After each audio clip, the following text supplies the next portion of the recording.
శుద్ధీకరణ ప్రార్థనకు దేవుడు పోయిన నెలలో నుంచి మళ్ళా ఈ యొక్క నెల మొదటి ఆదివారం శుద్ధీకరణ కోరిన వరకు మనందరినీ క్షేమంగా ఉంచాడు.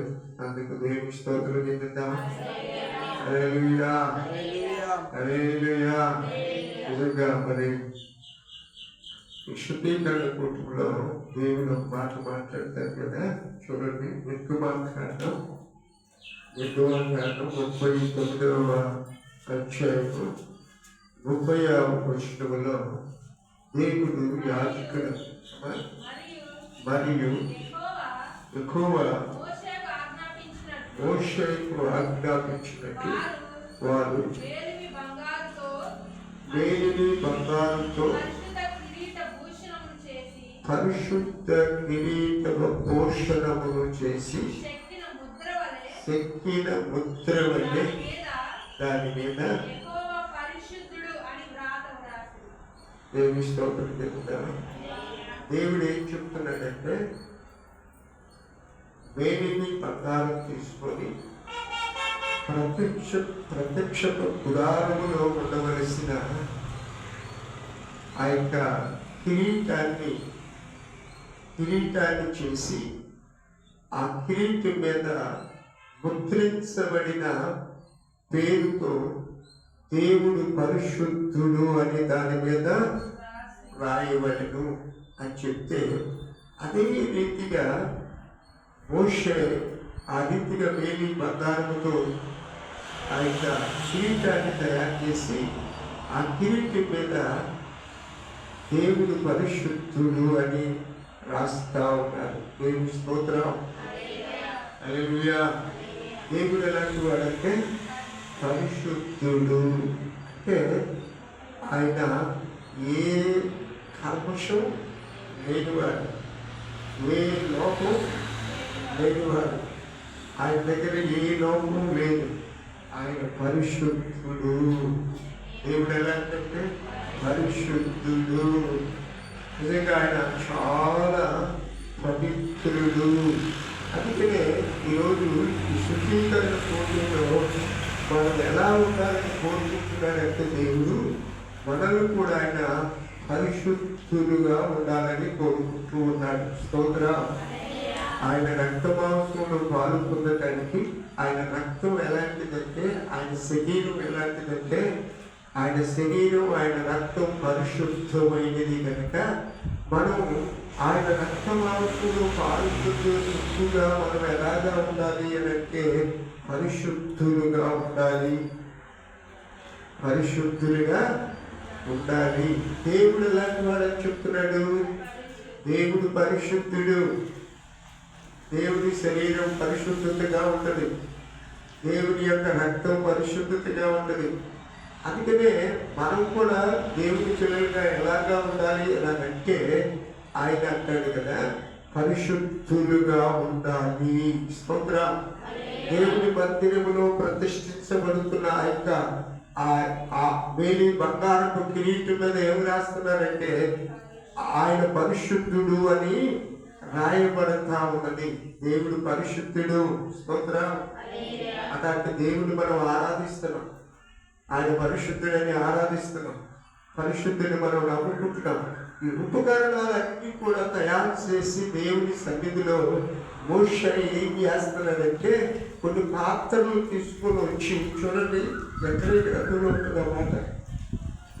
జకర్యా గ్రంథము 14వ అధ్యాయము 20వ వచనంలో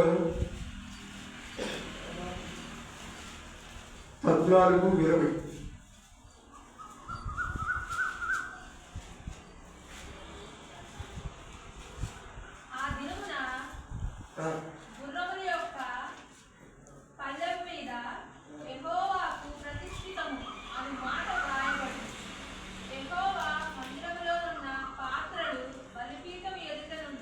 బలిపీఠం ఎదుటనున్న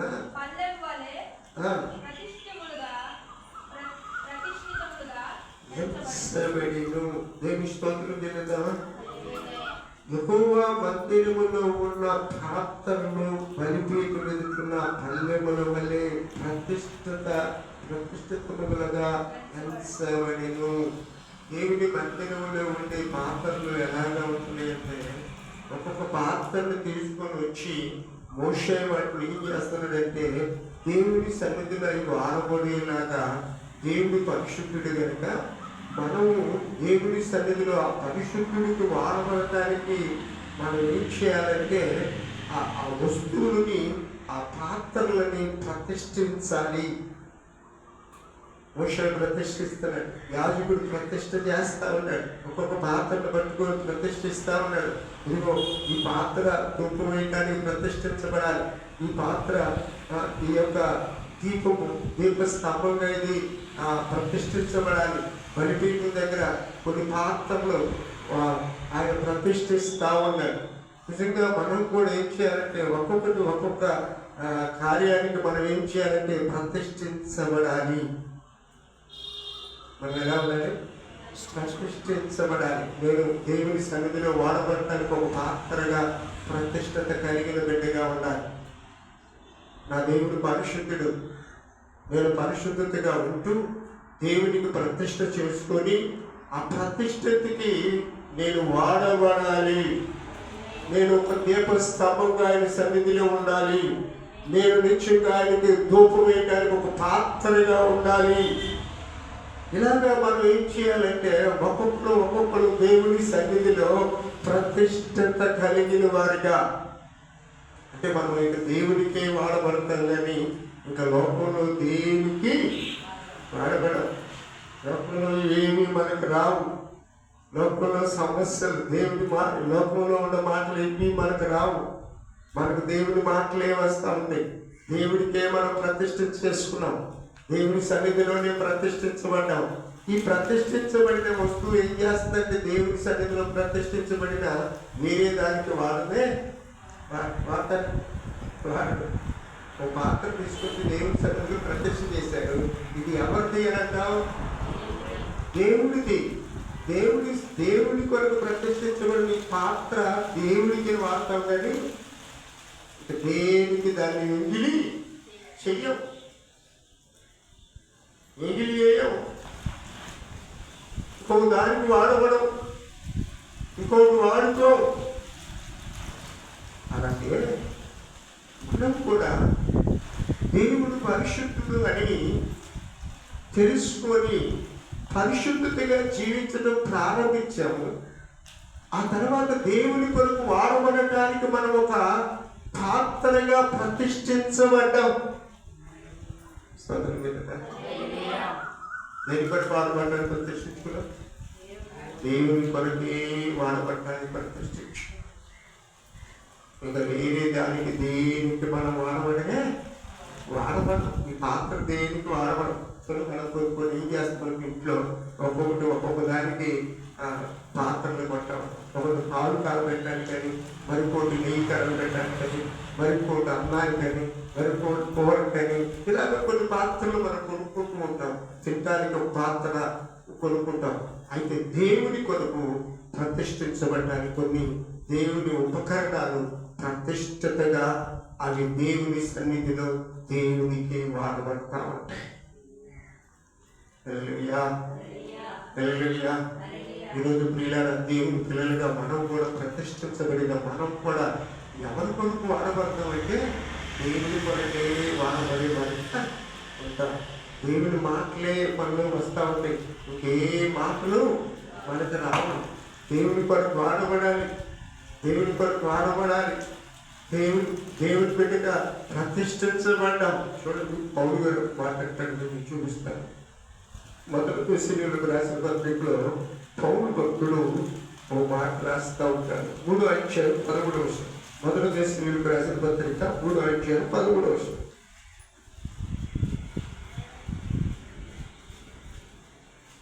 పన్నెండు కాడించారు 3:12 కాడించారు. మరియు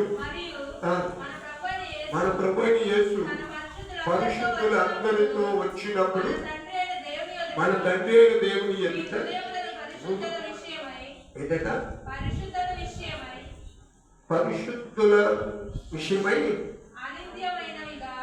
అనిందమైనవిగా ఆయన స్థిరపరచుటకే మేము మీ ఎడల మేము ఎలా ప్రేమలో అభివృద్ధి పొంది వర్తిల్లుచున్నామో అలాగే మీరు ఒకరి వెడల ఒకరును మనుషులందరి వెడల ప్రేమలో అభివృద్ధి పొంది వర్తిల్లినట్టు ప్రభు దయచేయుగాక.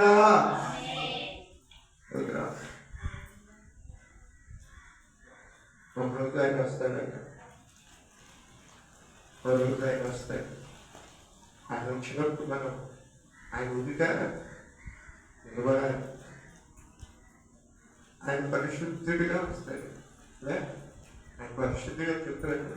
మనం నిద్రమాటలో చదువుకున్నాం. ఆయన ఎవరంటే పరిశుద్ధుడు.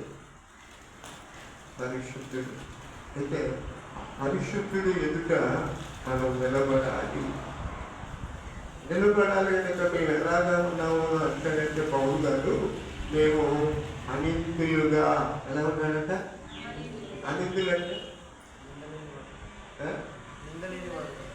అనిందులుగా అంటే ఏది అంతని వారిగా ఏ లోపు అంతని వారిగా నువ్వు నీ ఎదుట ఎలా ఉంటున్నావంటే మేము ఏ లోపము లేకుండా మీ ఎదుట మేము ఎలాగూ మిమ్మల్ని ప్రేమిస్తున్నామో, మేము ఎలాగా జీవిస్తుంటున్నామో, మేము ఎలాగూ మీ కొరకు మేము ఎలా ఉన్నామో, మేము ఎలాగూ ప్రేమ కలిగి ఆ ప్రేమలో మిమ్మల్ని ఎలా చూపిస్తున్నామో మీరు కూడా ఏం చేయాలంట. మీరు కూడా ఏం చేయాలి? ఒకరికొకరు ప్రేమలో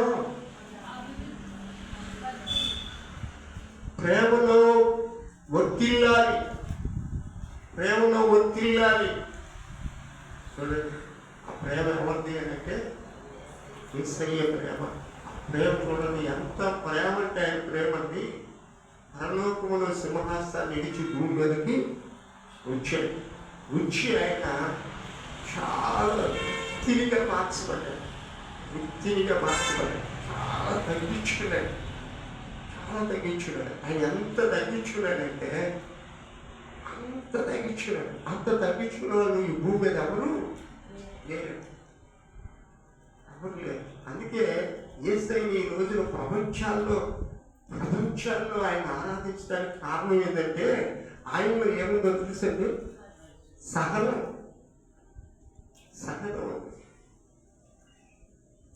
ఆ సహనం చాలా మంది చూడండి ఎంత ప్రార్థన చేసినా కొంతమందిని ఖండించండి ఎలా ఉంటారు, ఎంత రోజుకుంటారు.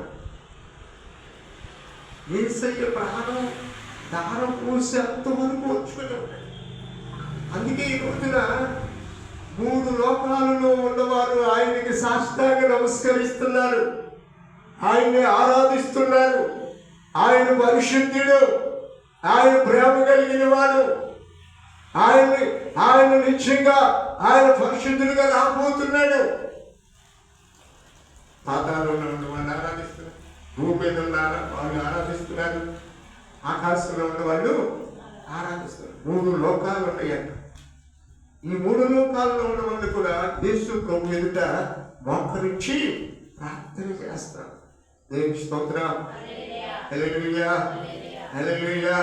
మేము ఎలాగున్నాము మీరు కూడా అలాగనే ఉండండి. అక్కడ మేము ఎలాగున్నామంటే మేము నిజంగా ప్రేమించే విషయంలో ఆయన ఎదుట నిలబడాలి కనుక చాలా మందికి అర్థం కాదు.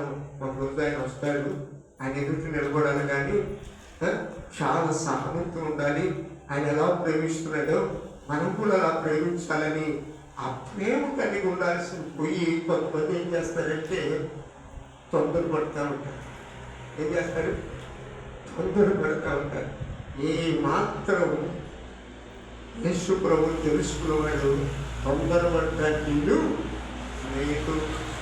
చెప్పండి, హల్లెలూయా, హల్లెలూయా. ఏది కోల్పోయినా, ఏది ఏమైనా సకలం కలిసి ఆ ప్రేమలో వర్ధిల్లాల్సిందే. దేవుని మాటలు మనకు దేవుని లేఖనం నేర్పుతా ఉంటాం. పౌలు గారు అంటున్నారు, మేము ఎలాగూ ప్రేమలో వర్తిల్లాము, ఎలాగూ అనిత్తులు వెళ్ళినాము, మేము ఎలాగూ మా దేవుడు పరిశుద్ధుడిగా రాబోతున్నాడు, ఆయన ఎదుటి ఎలా నిలబడాలంటే ఎందరూ ఎన్నోళ్ళు నిలబడతారు. ఎందుండవాడు నిలబడి చూడండి, ఏదో తప్పు చేసినట్టు వెనక్కి రావాలంటే నమ్మకం చేసినట్టు పిలిస్తే వాడు ఏం చేస్తాడు? వాడు మొక్క ఎలా ఉంటుంది? నల్లగా నల్లగా స్తోత్రా హల్లెలూయా హల్లెలూయా. అలాగే ఒకరోజు మనం ఆయన ఎదుట నిలబడే విషయంలో పౌలు గారు అంటాడు కదా, ఇక్కడ ఆయన అంటాడు కదా, ఆయన పరిశుద్ధులు అందరితో వచ్చినప్పుడు మనమును తండ్రి అయిన దేవుని ఎదుట హృదయములను పరిశుద్ధత విషయములను అనిందులమై ఆయన స్థిరపరుచుడికే మేము మీ వెడల ఎలా ప్రేమలో అభివృద్ధి పొంది వర్తిల్లుచున్నామో అలాగనే మీరును ఒకరి వెడల ఒకడును మనుషులు అందరూ కొందరా కొంతమందిని ప్రేమిస్తారు, కొంతమందిని ప్రేమిస్తారు, కొంతమందిని దేశిస్తారు. అందుకే కొంతమంది అంటారు కదా, నన్ను చూస్తే కొత్త బుద్ధి అవుతుంది, కొంతమందిని చూస్తే పెద్ద బుద్ధి అవుతుంది. కొంతమందిని ఎందుకో తీసుకెళ్ళాలి. నా జీవితంలో మాత్రం ఒకటే తెలుసుకుంటాను, ఏ సైన్ తెలుసు నాకు అందరూ ఒకటే. నేను అందరూ ఒకటే, చిన్నోళ్ళు అంటే పెద్దోళ్ళు, ముసలోళ్ళు అంటే వయసులో, పురుషులైనంతే స్త్రీలు, ఎవరైనా నేను ఒకటిగానే ప్రకటిస్తాను. నా జీవితంలో అలాగా చేద్దామని నాకు ఆ తలంపే, నాకు అసలు ఆలోచనే ఉండదు. చాలామంది ఏం చేస్తారు సార్, మనుషులు ఒక రకంగా ప్రేమిస్తారు, మనుషులు పోయినాక ఒక రకంగా ఉంటారు. అలా ఉంటే ఒకరోజు మనం ఆయన ఎదుట నిలబడలేము. ఎందుకంటే అది చెప్తున్నాడు కదా, మోషే అంటున్నాడు కదా, దేవుడు ఎలాంటోడట పరిశుద్ధుడు. మనం పరిశుద్ధులమే, మనం ప్రతిష్ఠించబడిన వాళ్ళం. ఎవరి కొరకు ప్రతిష్ఠించబడ్డాం? ఎవరి కొరకు? దేవునిలో వాడబడటానికి కొరకు, దేవుని కొరకు, దేవుని బిడ్డలుగా ప్రతిష్ఠించబడ్డాం. ఇదిగో మేము రక్తమాంసంలో పాలు పొందటానికి మాత్రం వెనకాల్చేయం. ఆ యొక్క పరిశుద్ధ రక్తము, ఆ పరిశుద్ధ శరీరాన్ని మేము తినటానికి వెనకాడే వాళ్ళం కాదు. మేము ఆయన కొరకు ప్రతిష్ఠించుకొని ఉన్నాం. మా నోరు ప్రతిష్ఠిత, మా కళ్ళు ప్రతిష్ఠిత, మా చేతులు ప్రతిష్ఠిత, మా తలంపులు ప్రతిష్ఠిత. మేము ప్రతిష్ఠించుకున్నాం.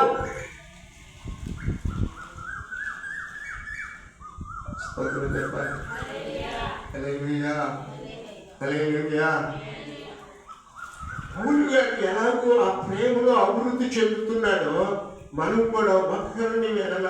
ఒకరు అందరు వెళ్ళాల, ఒకరు వెళ్ళాల, ఒకరు అందరూ కొందరు వారి మనవులు గారు అంటున్నాడు, పౌలు గారు అని అంటున్నాడు. పౌలు ఎలా బాగు చేస్తారండి? పౌలు గారు అలా చెబుట్ల అందరి ఏళ్ళలో ప్రేమ కలిగి ఉండు. చూడండి, మనం తినకపోయినా ఎదటి వాళ్ళకి పెట్టాలి, పెట్టాలి. ఎంత తింటారండి? మీరు తింటే కొంచెం పెట్టాలి, ఇంకా బాగా తింటే అదే ఎదటి వాళ్ళు పెట్టారు. యేసయ్య ప్రేమ ఏంటంటే చాలా మందికి అర్థం కాలేదు. త్వరగా రండి, క్రిస్మస్ చేస్తుంటే అందరూ ఆయన కూడా క్రిస్మస్ చేయాలనుకున్నారు. అవును, త్వరగా క్రిస్మస్ అంటే యేసు ప్రేమే కదా, ఆయన ప్రేమ చూపించి వచ్చాడు కదా అని చెప్పి త్వరగా ఏం చేశారంటే ఒక త్వర బాగా ఉండోడంటే అయితే ఇలా చూస్తే క్రిస్మస్ రోజు వీధులు గాలులు వర్షం పడుతూ గాలి ఈడ్చి పడతా ఉంటే ఆ చెట్ల మీద పెట్టలంట ఆ గాలి కొట్టుకుంటూ అటు ఇటు కొట్టుకుంటూ ఆ వర్షంలో అలాగే ఉండిపోయింది. అయితే వాటిని చూసి ఆయన వాటి మీద ప్రేమ కలిగి ఏం చేశాడంటే ఆ రూమ్లో ఉండ ఒక వాకు తీసుకొచ్చి చొన్నలు తీసుకొచ్చి ఏం చేశారంటే అలాగా వాళ్ళ ఇంట్లో మెల్ల మీద అలా చల్లాడు. ఆ చల్లేటప్పుడు ఆ పక్షులన్నీ వచ్చి ఆ ఏరుకొని తింటాం. అలాగే బత్తామతో తెలియదు, బత్తామతో తెలియదు. దీన్ని ఏమంటారండి? ప్రేమ. ప్రేమ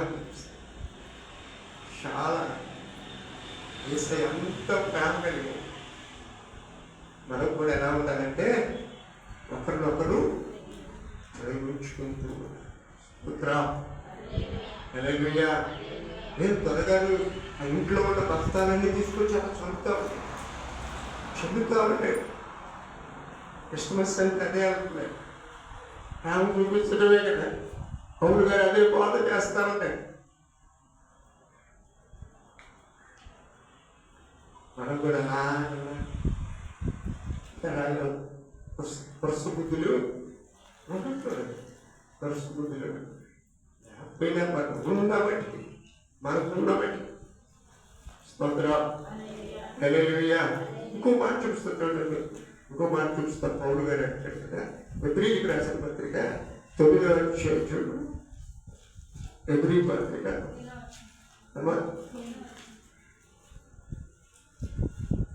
ఎబ్రీయులకు రాసిన పత్రిక 12 చూడండి. 12 ఎబ్రీ పత్రిక 12వ అధ్యాయం 10వ వచనం కాదు, 12:10. వారు కొన్ని దినముల మట్టుకు తమకిష్టమైన వచ్చినట్లు మనల్ని శిక్షించింది, కానీ మనము తన పరిశుద్ధతలో పాలు పొందవలననే మన మేలు కోరే ఆయన శిక్షిస్తున్నాడు. స్తోత్రమే. ఆయన మన మేలు కోరే. కొన్నిసార్లు మనకు శిక్ష వస్తున్నాయి, కొన్నిసార్లు మనకు సమస్యలు వస్తాయి, కొన్నిసార్లు ఇబ్బందులు వస్తాయి, ఇంట్లో ఇబ్బందులు వస్తాయి, వరములు వస్తుంటాయి. అయితే అది దేని కొరకు అనుకోవాలి? మనం అది దేని కొరకు? దేవుని సన్నిధిలోకి వెళ్తా ఉన్నాం, అయినా సమస్య వచ్చింది, అయినా ఇబ్బందులు వస్తాయి.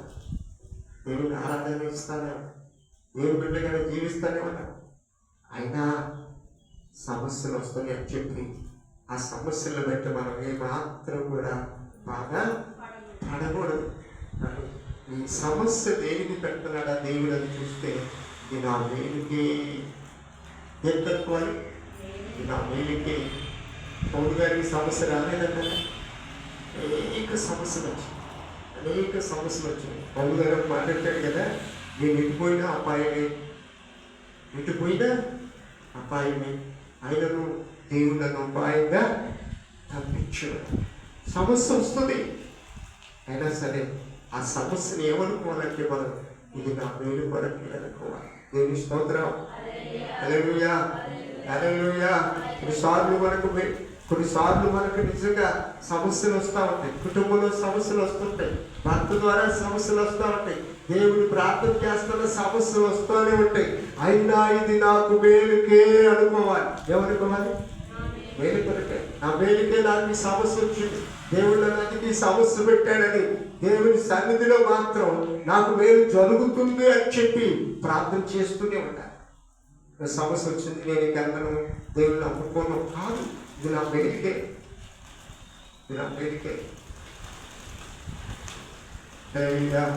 ఒకసారి అంటే భర్త భార్యను కొడతా ఉంటాడు. భర్త కొడుకుంటే భార్య వెళ్తుందంట, ఈసు రక్తమే ఏమంటుంది, ఈసు రక్తం ఏమంటున్నాడు, ఇంకో భర్తనే కూడా ఏమంటుందంటే ఈసు రక్తమే చేయవద్దు. ఎన్నిసార్లు పుట్టినా ఆమె ఈసు రక్తమే చేయవద్దు. చివరికి ఆయన ఏం చేస్తాడంటే, ఈ అమ్మాయి నాకు ఏమి ఎదురు మాట్లాడతలేదని చెప్పి ఆమె వదిలేస్తాడు.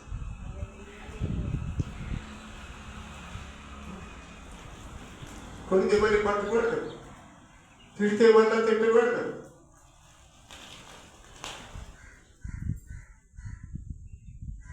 ఈ మధ్య ఒకసారి నేను విన్నాను, చాలా నేను పాత ఇంట్లో ఉన్నాను, బయట దొడ్లోకి స్నానం చేయడానికి పక్కన వేరేవాళ్ళు వాళ్ళు ఊటూరు సైడ్ ఊటూరు వాటి పేరు ఎందుకు వచ్చింది? భార్యకైనా భర్తకి ఇద్దరు తగాదు వచ్చినట్టు.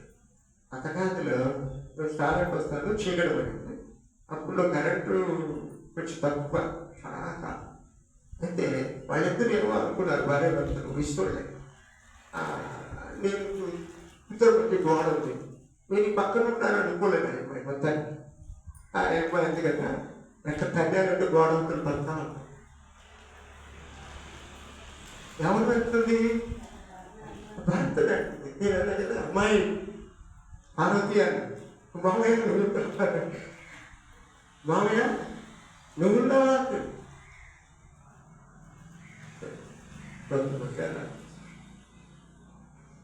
కానీ ఎలా ఉండాలి తెలుసా? సహించుకునే వారిగా ఉండాలి, ప్రేమించే వారిగా ఉండాలి, ప్రతిష్ఠించుకునే వారిగా ఉండాలి. నా దేవుడు పరిశుద్ధుడు, నేను కూడా పరిశుద్ధుడిగా ఉండాలి. నేను స్తోత్రం చెల్లిద్దా. చూడగా మీకు ఒక మాట తెలుస్తాను. మొదటి పేతురు రాసిన పత్రిక 2వ అధ్యాయం చూడు, 2:9.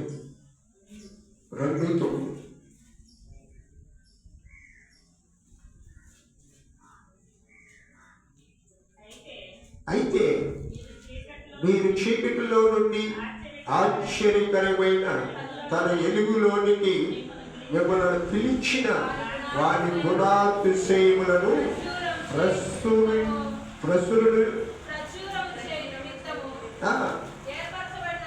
వంశములను, రాజులైన యాజకులను, పరిశుద్ధ జనమును, దేవుని సొత్తైన ప్రజలై ఉన్నారు. స్తోత్రం. మనం ఎలాంటి పరిశుద్ధులను, దేవుని సొత్తైన వారు, దేవుని ప్రజలము. దేవుని స్తోత్రం. హల్లెలూయా. మనం దేవుని పిల్లలు అనమాట. అందుకే మనం ఎలా ఉండాలంటే మనం ప్రేమించే వారిగా ఉండాలి, దేవునికి ప్రతిష్ఠించబడిన వారిగా ఉండాలి, పరిశుద్ధతగా ఉండాలి, అనిత్యులుగా ఉండాలి. ప్రేమలో మనం ఒకరినొకరు ప్రేమించుకునే విషయంలో ఎలా ఉండాలంటే వర్తిల్లుతూ ఉండాలి, వర్తిల్లాలి. చాలాసార్లు నేను చెప్తూనే ఉంటాం. నిజంగా మనం దేవుని పిల్లలకి ఎలా ఉండాలంటే అతి జాగ్రత్తగా ఉండాలి, జాగ్రత్తగా ఉండాలి. భాషలు గారికి కూడా అదే చెప్తా ఉంటాను, ఇంట్లో చాలా జాగ్రత్తగా ఉంటాం. మనం ఇక్కడ ఎంతకాలం బతుకుతాం? కొద్ది కాలం ఉంటాం. కానీ ఈ కొద్ది కాలం మనం జాగ్రత్తగా ఉంటే మనం తరతరాలుగా ఆయనతో ఉంటా ఉంటాం. మనం ఆయనతో ఉంటాం. వెళ్తూ మనం ఏమి తీసుకొని వెళ్తామంటే మన అప్పుడు వచ్చేది ఏంటంటే మన మంచి వస్తుంది, మన మంచి ఒక్కటే వస్తుంది. మనం చేసిన సక్రియలు వస్తాయి, మనం చేసిన మంచి క్రియలు వస్తాయి. మన అప్పటి ఏది ఒక్కటి కూడా రాదు. మన దేవుడిని నమ్ముకున్న తర్వాత, ఈ బైబిల్ని చదువుకుంటూ మొదలుపెట్టిన తర్వాత దేవుడు మనకిచ్చిన జ్ఞానం ఏంటంటే మనం ఎంత ఏమి తీసుకోలేము. కనుక మన దేవుడు ఎలాంటి చూడండి పరిశుద్ధుడు. స్తోత్రం. హల్లెలూయా.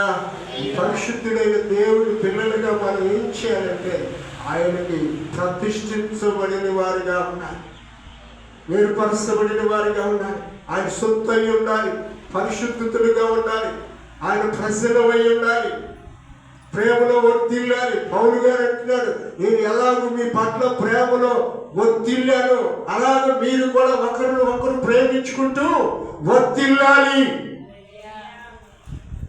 అదే ఒక బాగానే ఉంటుంది, కానీ దాన్ని ఆశ్చర్యంలో పెట్టడం,